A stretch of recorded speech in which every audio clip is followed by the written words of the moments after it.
question $5 a day for 25 years ታስቀምጥ ቢትኮይን ላይ ስንት ይሆናል? 25 years $5 a day 40% compound interest annual ማለት $5 a day 25 years ስንት ይሆን ይመስላል?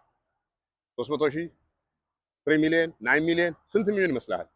just take a wild guess, no cheating. ኦንላይን ምናምን ማየት የለም፣ ቻትጂፒቲ መጠየቅ የለም። just ገምትና ስንት ሚሊዮን ይመስላል? ከዛ በኋላ ከባንክ ጋር ባንክ ታስቀምጥ $5 a day ኮምፔር አድርገው። ኤኒዌይስ ቢፎር ዛት ኩዊክ ዋርኒንግ የሆኑ ግለሰቦች እንደውም ኦርጋናይዜሽን በላቸው የኔን ኮንተንት ኮፒ ያደረጉ ፌክ አካውንት ክሬት ያደረጉ ተመሳሳይ ስም የኔ ስም ቲክታክ ላይ ኤፍሬም ፉፋ ነው ተመሳሳይ ስም ያደረጉ የኔን ኤግዛክት ፕሮፋይል ቪዲዮዎችን ኮፒ ያደረጉ ህዝባችንን ስካም ያደረጉ ነው። ቢ ኬርፉል ፕሊዝ። እኔ ቴሌግራም የለኝም ነምበር 1 የሚያስከፍል ሰርቪስም የለኝም። እኔን ማግኘት ከፈለክ efremstudio.com መተህ ኮሚኒቲ ውስጥ ሞዴሬተሮች አሉ። የኛው ህዝብ ነው። እዛ መገናኘት ይችላል። ኢንባክስ ታደርገኝ ይችላል። ናቶን ቲክታክ ናሮን ቴሌግራም ብር አትክፈሉ። ምንም የሚከፈል ነገር የለም። ፕሊዝ ዚስ አር ስካመርስ ቢ ኬርፉል። ፒንድ የሆነ ቪዲዮ አለኝ ቲክታክ ላይ ግን እነዚህ በጣም አግሬሲቭ ሆነዋል። የኛን ህዝብ ዊክነስ አግኝተዋል። የኛ ህዝብ ሰው ያምናል። ሶ ሊያቆሙ አይችሉም። 2 አካውንት 3 አካውንት አዘግቻለሁ ቲክታክ ላይ ግን እየፈለፈሉ አዳዲስ ክሬት ያደርጋሉ። ከነዚህ ሰዎች ጋር ካቻፕ ማድረግ ዛስ ዜር ጃብ። እናንተ ግን አዌርነስ እወቁ። ምንም ነገር ኦንላይን አትክፈሉ። ዶንት ፔይ። እኔ የሚከፈል ነገር የለኝም። አምኒ ታይምስ እንግዲህ ምናገር አይ ጋት ስካምድ በአዘር ዴይ ዙም ላይ መጥቶ 600 ስካም ተደረግኩ ይላል። ቪዲዮዎቹ ተመልከቱ። አትቸኩሉ ለመክፈል። ኦንላይን ላይ ብር አትክፈሉ ፎር ኤኒቲንግ ጋይስ ቢ ስማርተር አይ ኖ አንዳንዶቻችሁ ሶሻል ሚዲያ አዲስ ናችሁ።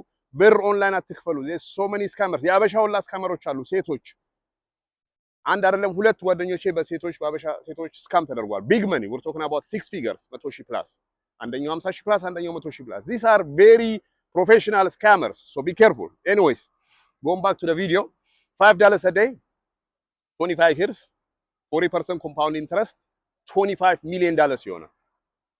አዎ ለመስማት ዘገነናል። አንዳንዱ አያምንም። of course doesn't matter አመን ካላመን this is facts። ቻትጂፒቲ ጠይቀው $5 a day 25 years compound interest 40% $25 million ማለት ነው።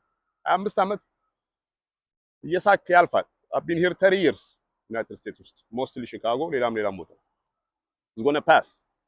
Michael Saylor the largest way one of the largest Bitcoin holders his company MicroStrategy 600,000 ቢትኮይን አላቸው ሆልድ ያደርጋሉ።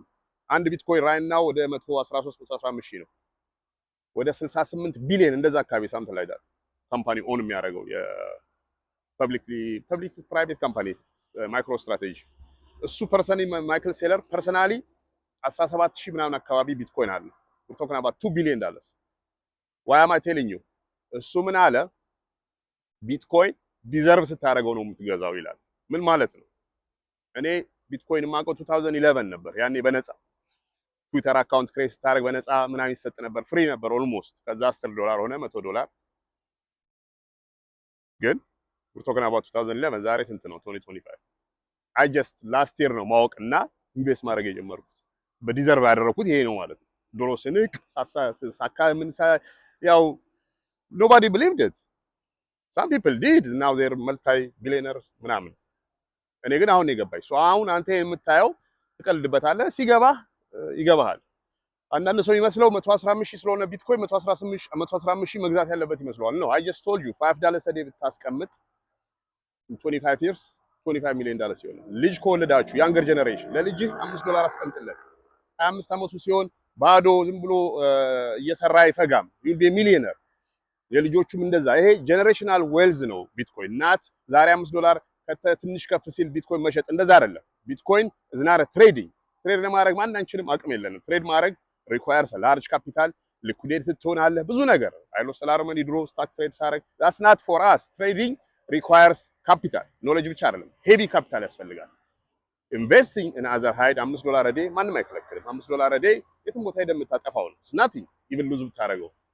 ልጅ ካለ $5 a day፣ ሁለት ልጅ ካለ $10 a day አድርግና put aside and forget it። አይፎን ተጠቃሚዎች ኮይንቤዝ ይባላል የአሜሪካን ካምፓኒ ሴፍ ከአይፎን ላይ ዳውንሎድ አድርገህ ኮኔክት አድርገህ ካርድህን $5 a day ኢንቨስት ማድረግ ትችላለህ። do your own research። ይሄ ፋይናንሻል አድቫይስ አይደለም። do your own research but this is something የልጆችን የጀነሬሽናል ዌልዝ የምታገኝበት ነው። አዌርነስ ፍጠር። እወቅ ዝም ብሎ ከማናናቅ ማለት ነው